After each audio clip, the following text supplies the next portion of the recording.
Hello guys, welcome back to our new video. So in the last video we will discuss about what is generative AI. So recently I watched a podcast. The podcast topic was how to build your own generative AI model. So if you interested your own generative AI model, how to build your own generative AI model, so let's get started. So making your own generative AI model, we get 7 steps. The first step is LLM, which means large language model. Second is Gradio. Third is vector database. Fourth is Hugging Face. Fifth is OpenAI APIs. Sixth is Google Colab, and seventh is LangChain. So we discussed the 7 steps. So let's discuss 7 steps into the deep. So first step, LLM, which means large language model. So LLM is very powerful AI system that used deep learning to understand and generate human language. So the second step is Gradio.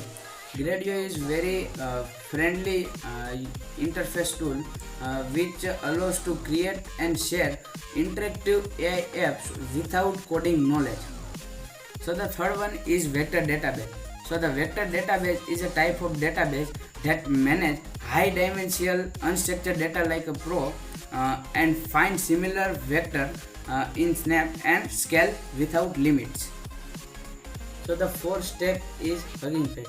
It is ultimate destination to building, training, deploying cutting edge machine learning models.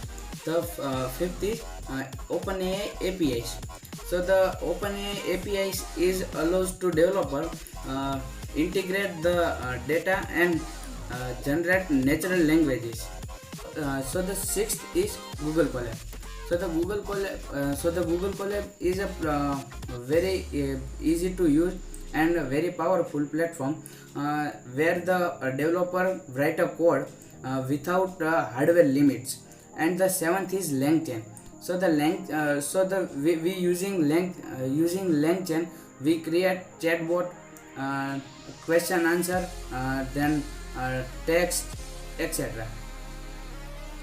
So in this video we will discuss 7 topics about how to build generative AI. So if you interested in this journey or if you interested how to build your own generative AI model practically, so please tell me in comment section. I hope this video is useful for you. Please subscribe to my channel and like this video.